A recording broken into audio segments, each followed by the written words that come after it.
Bien.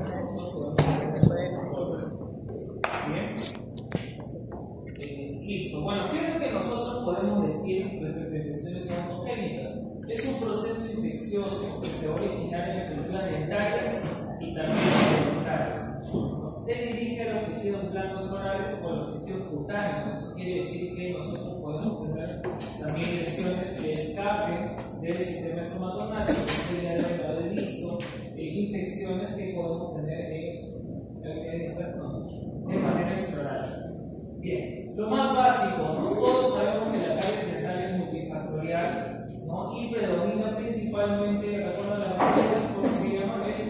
Estreptococcus, ¿no? Principalmente, y acá lo que nosotros vamos a tener es un pH mucho más ácido, ¿no? Mucho más ácido, por lo tanto vamos a tener una pulpitis, posteriormente una necrosis y al último vamos a tener probablemente una infección a nivel apical. Sin embargo, también nosotros podemos tener infecciones de tipo periodontal, ¿no? Y una de las más frecuentes, todos saben que la periodontitis es una gingivitis no tratada, ¿no? Empieza por gingivitis y termina en periodontitis, y posteriormente vamos a tener un cuadro de pericoronaritis. Bien, dependiendo, ¿no? Por ejemplo, si mi tercera molar está impactada, yo tendría que hacer un tipo de incisión, tendría que hacer una extracción de esta tercera molar. Traumatismos dentales también. ¿Por qué generalmente, por qué creen ustedes que un traumatismo dental podría causar una infección posteriormente? ¿Por qué? Exposición de la pulpa. Una exposición de los túbulos dentinarios, no necesariamente, porque si tú tienes, por ejemplo, imagínate que acá tienes el borde incisal fracturado. ¿No? Si tienes el borde incisal fracturado, posteriormente podrías tener un proceso infeccioso, sí, pero en este caso es porque cuando hay un trauma, generalmente en alguna pieza dentaria, a nivel de la pulpa vamos a tener una inflamación, ¿no? Y eso también es una pulpitis, y posteriormente puede desencadenar también una necrosis. Otro punto importante también es la oclusión. Todos han llevado oclusión, ¿no?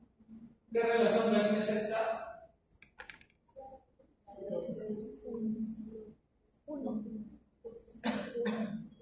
¿Cuál? 3. Clase 2, ¿no? Una división, tenemos una relación canina clase 2 y la relación molar.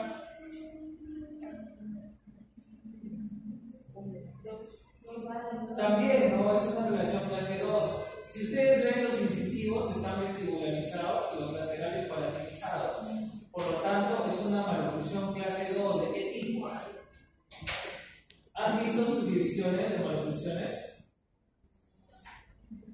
¿No han visto subdivisiones? O sea, ¿han visto maloclusiones? Ya, por ejemplo, ¿han visto maloclusión? Tenemos clase 1, clase 2 y clase 3. Pero de la clase 2, ¿han visto subdivisiones de maloclusiones? Ya, bien, me parecía extraño, ya tenemos, claro, tenemos 2. ¿Por qué es importante esto antes de darle la respuesta? Porque nosotros podemos tener también un trauma oclusal, ¿no? Si nosotros tenemos un punto de contacto prematuro, ese punto de contacto prematuro también puede causar problemas periodontales, ¿no? Y por lo tanto podemos tener también recesiones. ¿Todas las recesiones gingivales se cubren con una resina? No, dependiendo del tamaño. En algunas situaciones tenemos que colocar un injerto. Pero acá podemos tener maloclusiones. Y las maloclusiones nos pueden causar también problemas periodontales. ¿Han visto las maloclusiones clase 2, no? ¿De qué tipos? ¿Están practicando para darle tareas? ¿Qué es la música? ¿O es de una casa? Ah, está abajo, ¿no? Fuerte, ¿no? ¿Van a participar? ¿Sí? ¿Van a bailar o qué van a hacer? ¿Vas a cantar? A capela. A capela. Maloclusión clase 2. ¿Qué tipos hay? Ya, bueno, está bien. Tenemos maloclusiones clase 2, del tipo 1 y del tipo 2, ¿no? ¿Cómo es la del tipo 1? ¿Cómo es la maloclusión del tipo 1?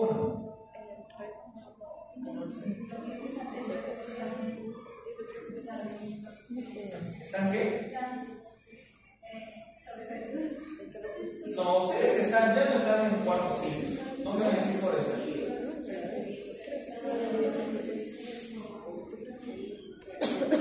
Porque sí, se lo deben haber enseñado, no creo que no hayan enseñado eso.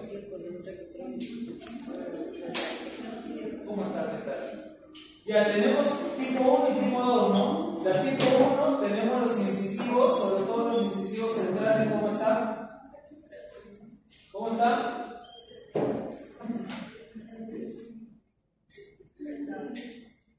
Vestibularizados, ¿no? Y el incisivo lateral está normalmente palatalizado, no para atrás, está palatalizado. Tenemos maloclusión de tipo 2, maloclusión clase 2, en este caso de tipo 1 o de tipo 2. Y también tenemos una subdivisión. ¿Les han comentado la subdivisión también? ¿No? Podemos tener subdivisión izquierda o subdivisión derecha. Acá tendríamos del lado derecho, no lo sé, porque del lado izquierdo no tengo la foto. Pero si en este caso fuera clase 1, relación polar y canina clase 1 del lado izquierdo y clase 2 del lado derecho, tendríamos subdivisión de tipo. ¿No viste esa parte, no? Ya bueno. Sería así en resumen. Tenemos una maloclusión 2 de tipo 2, ¿ok? Una maloclusión de tipo 2 porque tenemos incisivos centrales vestibularizados, laterales palatalizados, ¿ok? Y tenemos una subdivisión de la maloclusión también, es subdivisión del lado derecho, porque yo no he visto el lado izquierdo. Y adicional a esto todavía tenemos otro tipo de clasificación dentro de la maloclusión clase 2. Puede ser también de tipo 1 y de tipo 2 por la desviación de la línea media. Bien, yo ahorita no lo voy a ver con eso, voy a seguir, pero es importante que sepan que tenemos clasificaciones en la maloclusión de tipo 2. Ok, podemos tener también causas por vía retrógrada. Acá, por ejemplo, en este tipo de corte tenemos el seno maxilar que está infectado, ¿no? Normalmente en situaciones clínicas, cuando ya tenemos senos maxilares que no están como paredes huecas, sino ya están con el material purulento o hay infección, tenemos también radiografías para poder tomar algunos exámenes. Por ejemplo, ¿qué tipo de radiografías ustedes conocen para poder ver senos maxilares? Pasa. Una panorámica, pero otra más. Una tomografía sí sería más exacto, pero ¿qué tipo de radiografías podríamos tomar para ver senos maxilares?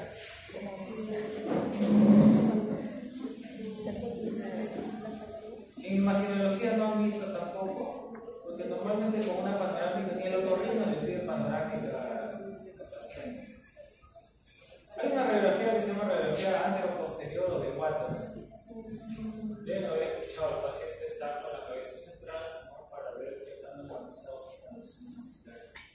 Nosotros podemos causar también iatrogenias de manera accidental en infecciones dentales. Sí, por ejemplo, ¿qué pasa si yo tengo una infección muy grande? ¿Qué pasa si yo tengo un proceso infeccioso? ¿No? Vamos a poner este de acá, ¿no? Nosotros tenemos acá una infección a nivel palatino, que es bastante extraño, porque las infecciones normalmente empiezan por vestibular. ¿Por qué?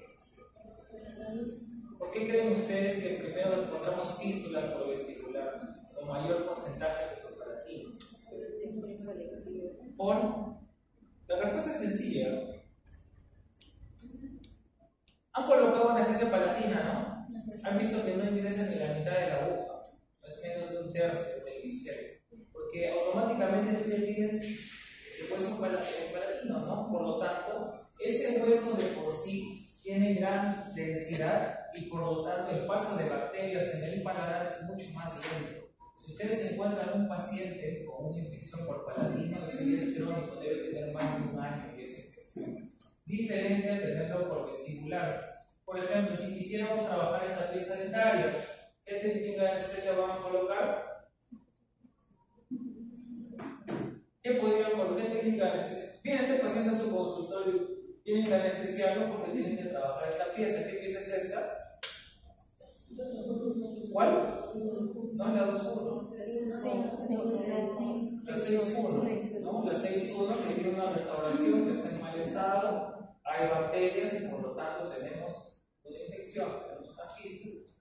Bien, entonces si viene este paciente a su consultorio, ustedes tienen que anestesiarlo. Sí, ¿qué técnica de anestesia van a hacer? ¿Cuál? Vasopalatina. ¿Qué técnica de anestesia vamos a usar en este paciente?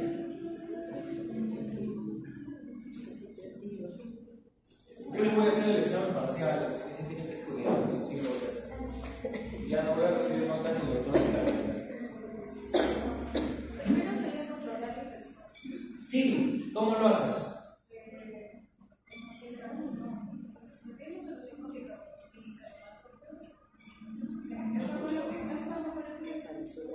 Ya, pero exactamente qué es o qué usan.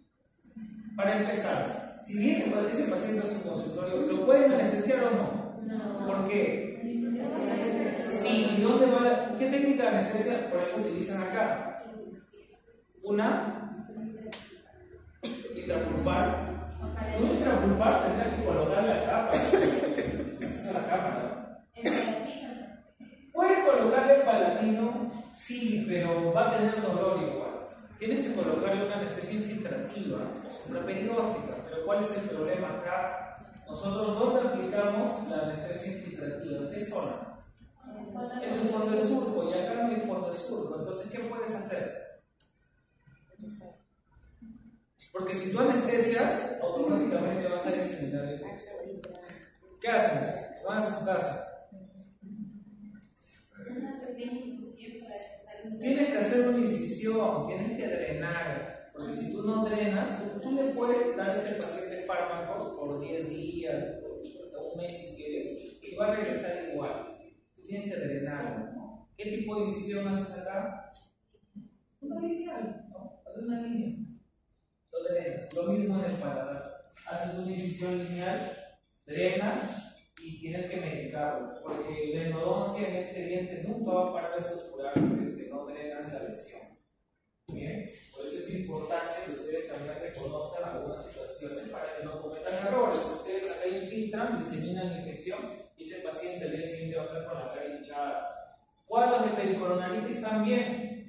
Podemos tener inflamación, como en este caso, pero la pieza dentaria puede estar impactada, puede tener caries y ya puede tener una infección. Por lo tanto, nosotros vamos a tener dos fases dentro de la infección, una aguda y una crónica. Dentro de la infección aguda vamos a tener principalmente bacterias aerobias y las bacterias anaerobias ya van a ir a la fase crónica. Si yo les pregunto, ¿cuáles son más agresivas, las aerobias o las anaerobias?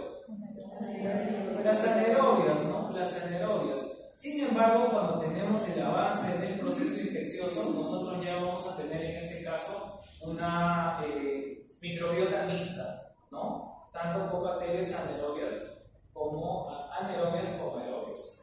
Respecto al porcentaje de bacterias que nosotros podamos encontrar en promedio, tenemos el 50% de anaerobios y anaerobios el 6%. Esta flora es mixta, 44%, pero miren, son principalmente anaerobios, ¿no? Anaerobios.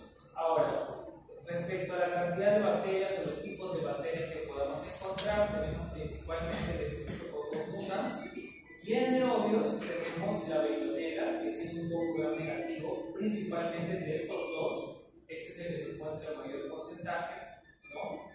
Y respecto a las etapas que nosotros podamos tener en las etapas críticas de la infección, primero obviamente va a haber una inoculación, va a haber una contaminación de la zona y posteriormente va a haber un cuadro agudo, clínico, terminando con la resolución del cuadro dependiendo también si es que se trata o no se trata del cuadro. Por ejemplo, podemos tener dos situaciones. Podemos tener a nivel periapical la formación de un absceso o la formación de una columna periapical. El absceso principalmente de una difusión hemática, tromboflebitis bacteriana. Acá es sinónimo de vasodilatación, por eso tenemos el enrojecimiento, edema, rubor y calor en el rostro del paciente. Fistulización y una fístula mucosa cutánea, que casi siempre el paciente les va a decir: doctor, doctora, tengo acá, ellos mencionan casi siempre, tengo un granito acá, y encima son graciosos porque les dicen: yo lo reviento y luego se vuelve a formar. Siempre pasa eso, entonces eso ya posteriormente va a ser crónico y podemos tener ya otro cuadro que puede ser la celulitis facial, si no se trata esta fístula que podemos tener a nivel mucoso.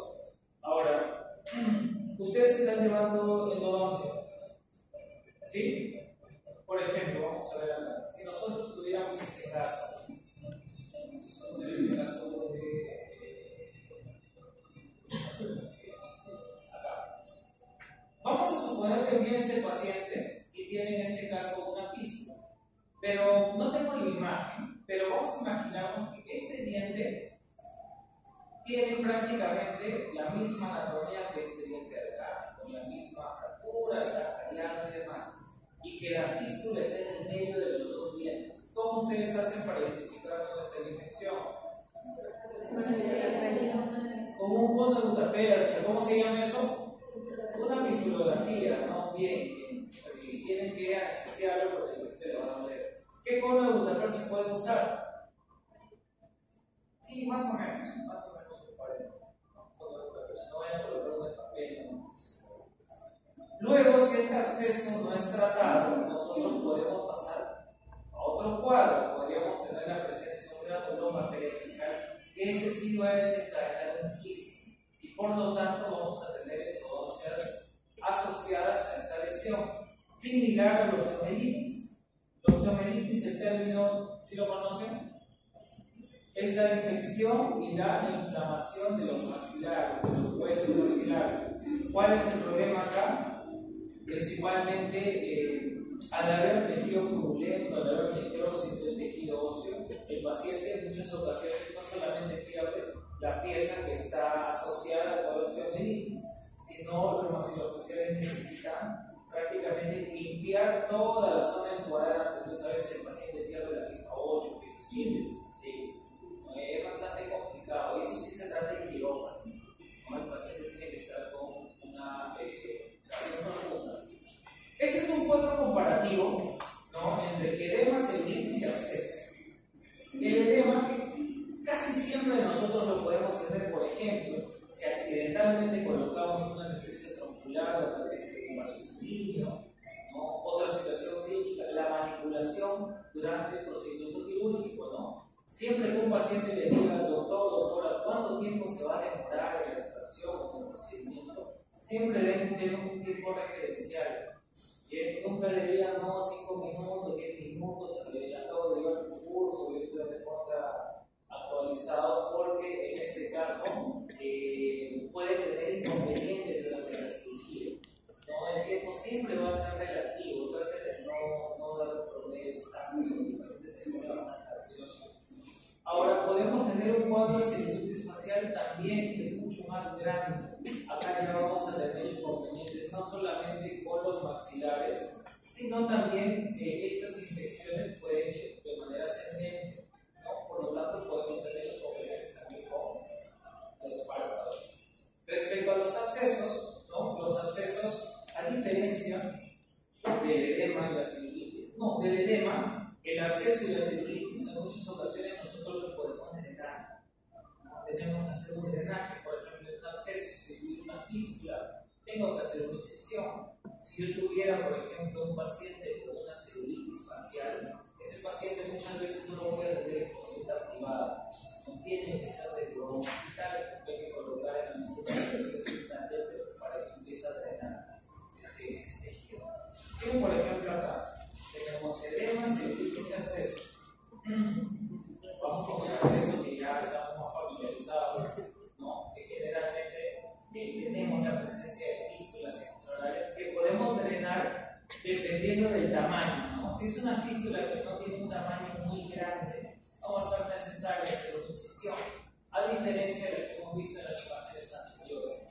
Cuadro de celulitis facial es más complicado, ¿no? Tienen el lado derecho, tenemos inconvenientes también en los párpados, hay una simetría, ¿no?, a nivel de la mandíbula. En edema también, ¿no? En edema también. Pero en estos cuadros nosotros vamos a tener principalmente la opción de poder drenar tanto celulitis como abscesos, y en edema ya esto es más de manejo con fármacos, o también podemos trabajar con aplicación de hielo de manera explorar y de manera intermitente. ¿Cuáles son los factores generales que influyen en la propagación de la infección? Resistencia del hospedador, acción del tratamiento y el agente microbiano. Estos tres van de la mano porque van a tener pacientes que, por ejemplo, tengan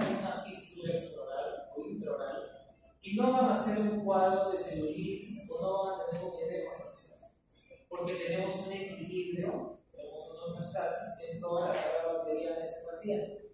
Pero ¿qué pasa, por ejemplo, cuando el paciente se resfría o el paciente se enferma, el sistema inmunológico baja? Ahí tenemos justo las bacterias que son oportunistas, ¿no? Por lo tanto, sí va a haber un desequilibrio de toda esta microbiota. Y también, ¿qué tan crónico es el cuadro? ¿No? Obviamente, mientras más prolongado es el tiempo de atención, es más complicado, porque yo voy a tener bacterias principalmente anaerobias, que son más complejas. Ahí, por ejemplo, de repente yo no voy a poder dedicar una amoxicilina con ácido clorhilánico o quizá una clindamicina, ¿no? Tengo que mandar otro tipo de fármacos que tengan un mayor espectro. Factores locales que influyen en la propagación de la infección. Con relación a las corticales, en el maxilar ya tenemos claro que la tabla vestibular es más delgada, ¿no? Por lo tanto la infección es mucho más lenta y generalmente es aguda a nivel de la tabla vestibular y crónica a nivel de la tabla palatina. Cuando hablamos a nivel de la mandíbula, tanto a nivel vestibular como a nivel lingual, es bastante similar al maxilar. No es tanta la cortical y periósteo que recubre el hueso a nivel lingual, no es lo mismo que el palatino, pero el porcentaje de prevalencia tanto de fístulas extraorales a nivel vestibular es totalmente diferente, es mucho mayor la incidencia. Respecto a la línea mucogingival y respecto a la línea miloidea, ¿no? Todos saben que reconocen el trigémino. ¿Bien? El trigémino, el quinto 3, que también de un ramo miloideo. Y ese ramo miloideo me va a inervar el músculo miloideo. ¿Recuerdan cuál es la función del músculo miloideo?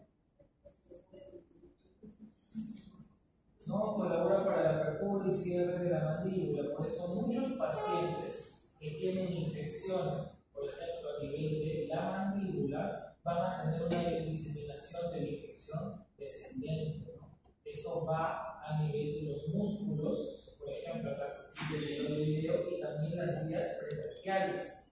Por eso hay que tener mucho cuidado con pacientes que tengan inconvenientes con las vías aéreas. Vamos a tener una localización primaria de la infección, ¿no? Tenemos diversas infecciones musculares, por lo tanto nosotros acá vamos a hablar de localizaciones tanto a nivel primario como secundario. A nivel primario, nosotros respecto a la infección podemos tener tanto a nivel vestibular, labial y palatino. Tenemos un tejido queratinizado que es mucho menos resistente al paso de bacterias. Por ejemplo, a nivel labial y a nivel vestibular, que eso ya lo tenemos claro. Principios de la terapia de las infecciones son autogénicas. Primero, obviamente, la historia clínica completa, el examen físico y también evaluar las fases del paciente para poder diagnosticar si estamos frente a una celulitis o frente a un absceso. ¿Bien? Evaluar el estado de los mecanismos de defensa locales. Bueno, nosotros tenemos una barrera anatómica que al comienzo es intacta, esto es progresivo cuando tenemos inconvenientes. Y respecto a las defensas hormonales, básicamente podemos tener tanto la presencia de inmunoglobulinas como factores de complemento que me van a ayudar a defender, y por lo tanto yo acá sí necesitaría mandar un examen de laboratorio, ¿no? Ustedes recuerdan en los exámenes de laboratorio, si nosotros encontramos una alta cantidad de células blancas principalmente, vamos a tener presencia de fagocitos, granulocitos, monocitos, linfocitos, son células de defensa, las células blancas, ¿no? Por lo tanto, en un examen de laboratorio, al evidenciar gran cantidad de células de defensa, ¿no? Estamos frente a una infección. Evaluar el estado de los mecanismos de defensa de los hospedadores, enfermedades metabólicas no controladas, bulimia, alcoholismo, desnutrición, diabetes avanzada. De estos cuatro, principalmente la diabetes, ¿no? Nosotros sabemos que los pacientes diabéticos, el inconveniente que tienen no solamente es por el detalle de la cicatrización, sino que una herida que no cicatriza es una herida que se va a infectar. Y esto hay que tener cuidado, sobre todo al momento de hacer cirugías, ¿no? Extracciones dentales o también la realización de programas. Medicamentos supresores, agentes terapéuticos Ustedes, los pacientes con hipertensión arterial, saben qué es lo que toman, ¿no? El famoso aspirina, ¿no? Que viene a ser el ácido salicílico, y es un antiagregante planetario. Entonces tenemos que siempre tratar de coordinar con el médico tratante, sobre todo si es un paciente mayor de edad. Enfermedades que causan supresión, leucemia, linfoma, bueno, presencia de tumores malignos, esto obviamente porque va a repercutir más en la infección. Tratamiento por el cirujano dentista o el cirujano maxilofacial. ¿Cuáles son los criterios para derivar la dificultad que pueda tener para respirar el paciente, para deglutir y la deshidratación? De estos tres, principalmente es la dificultad para respirar. Cuando tengo un paciente donde ya las vías aéreas o las zonas pretraqueales están muy inflamadas, definitivamente es un paciente que yo voy a tener que pensar en derivar, ¿no?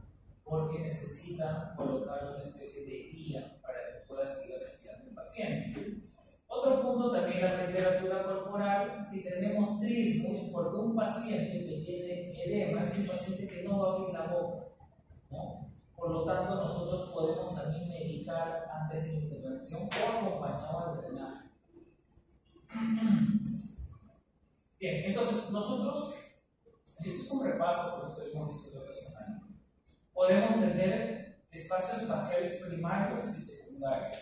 Cuando tenemos una infección principalmente aguda, vamos a tener las zonas o las fases primarias. Por ejemplo, a nivel del maxilar superior tenemos la zona bucal y la zona del canino. Ustedes saben que tenemos un músculo que se llama el músculo canino. Cuando a veces tenemos una infección en el maxilar superior es bastante raro, pero si tuviéramos por vía ascendente la infección, vamos a tener inconvenientes para que el paciente pueda parpadear para cerrar los ojos. A nivel de la mandíbula, casi siempre se desencadena la inflamación porque es por vía descendente, mucho por el traspaso que tenemos de los fluidos. La vía descendente es mucho más rápida para poder propagarse posteriormente y poder dañar también áreas pretraqueales del paciente. A nivel de la mandíbula podemos tener la zona bucal, sublingual, mentoniano y también submandibular. Espacios faciales secundarios. Acá ya estamos hablando de músculos que forman parte o guardan relación con la masticación, como el temporal, el macetero y el pterigomandibular principalmente, ¿no? Cuando nosotros hablamos, por ejemplo, del músculo temporal, saben que también tiene fascículos.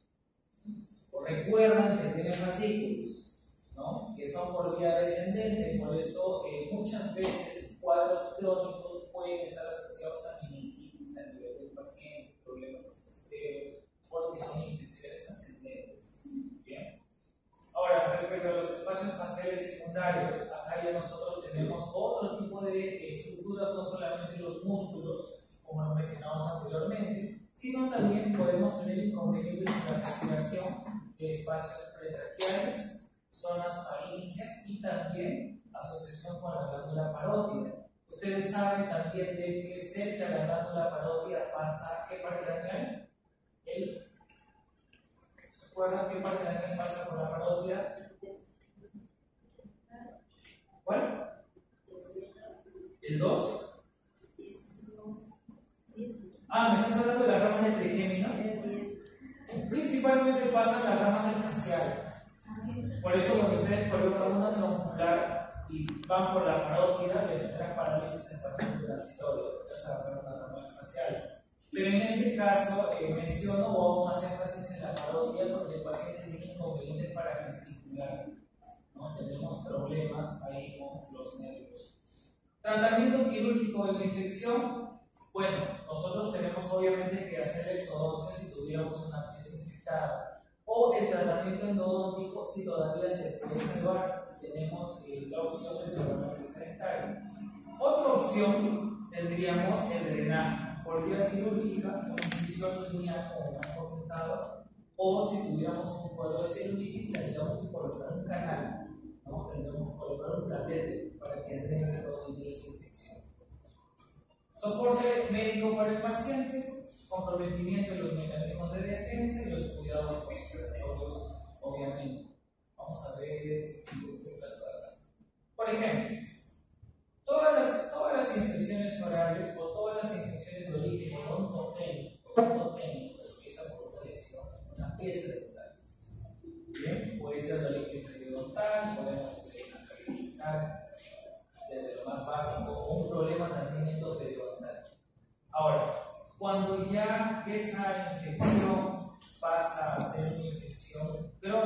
cirugía que ya demanda mucho tiempo, tenemos bacterias que no solamente son de origen mixto, sino también principalmente de origen anaerobio. Son más complicadas para tratar. Ustedes no pueden medicar con fármacos de primera línea porque no van a tener resultado.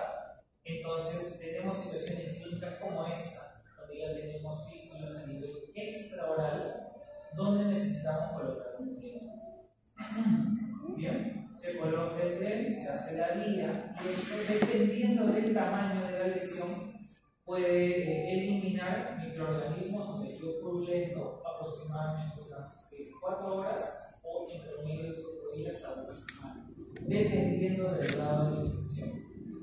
Ahora, nosotros tenemos que también tener criterio para prescribir antibióticos, de acuerdo a la necesidad de la administración, el uso rutinario de la terapia química, esto básicamente dependiendo del grado de infección, disminución de la toxicidad y de los efectos colaterales, el efecto bactericida y el uso de amplio espectro. Ustedes todos han llevado farmacología. Entonces, algunas de las indicaciones para el uso de antibióticos: evolución rápida, no acción difusa, o sea, la explorar las defensas que estén comprometidas del paciente, espacios faciales, pericoronitis grave o también cuadros de osteomielitis. Por ejemplo, yéndonos al extremo en el caso de la osteomielitis, si tuviéramos un caso de osteomielitis, el paciente no va a estar tomando pastillas, ¿no? Probablemente esos antibióticos van a ser por vía intramuscular, ¿no? Por vía endovenosa, dependiendo del cuadro, porque el paciente, al término de una cirugía, sobre todo un osteomielitis, no se va a ir a su casa, ¿no? Por lo menos tiene internado 1 o 2 días posterior a la intervención.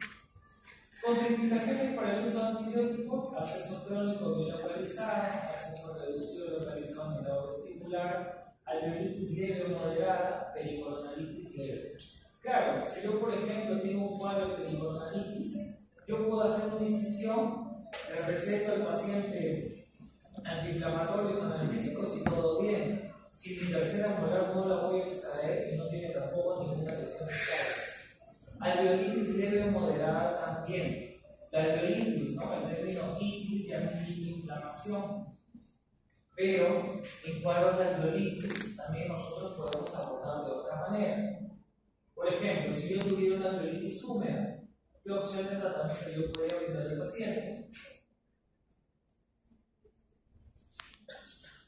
Porque la alveolitis se puede presentar de dos maneras, ¿no? Y no siempre van a mandarle antibiótico al paciente, ¿no?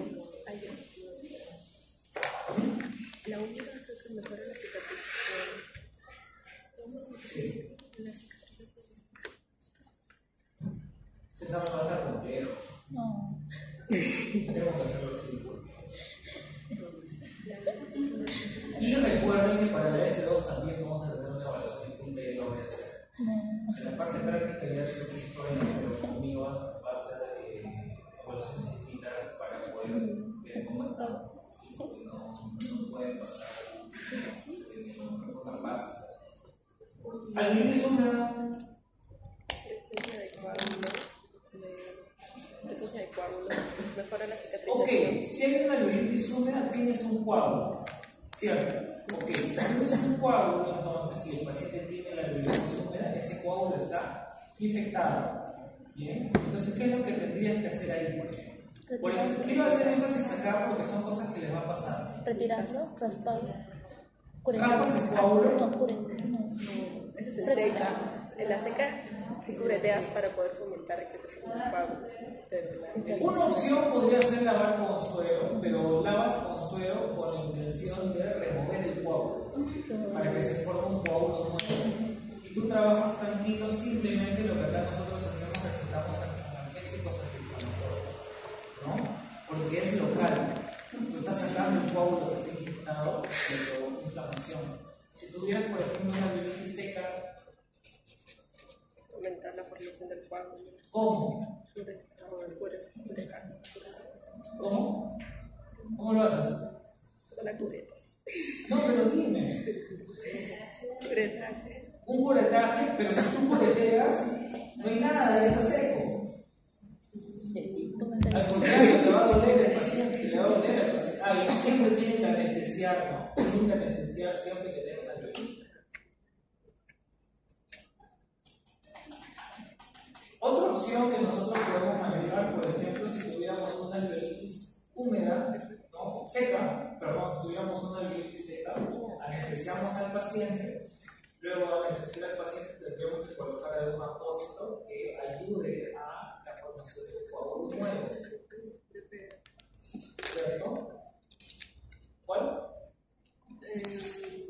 Si tú colocas una esponja de colágeno, que es una opción, la esponja de colágeno necesita sangre para que esa esponja pueda producir posteriormente un epitelio de cicatrización.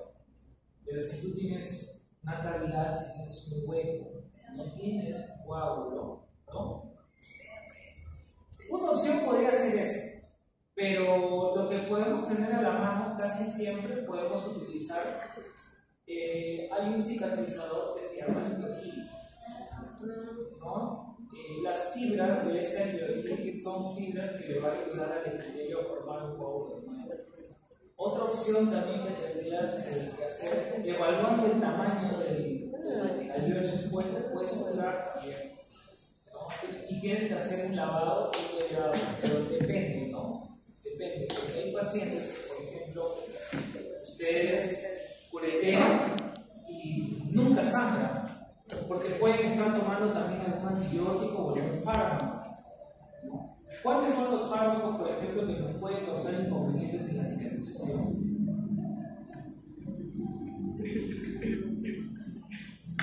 Yo les estoy haciendo un recordatorio de sus últimos 3 años, por eso les pregunto. ¿Cuáles fármacos ustedes conocen que son antiagregantes plaquetarios? Por lo tanto, que van a hacer que no coagule el tejido. Ok, uno podría ser.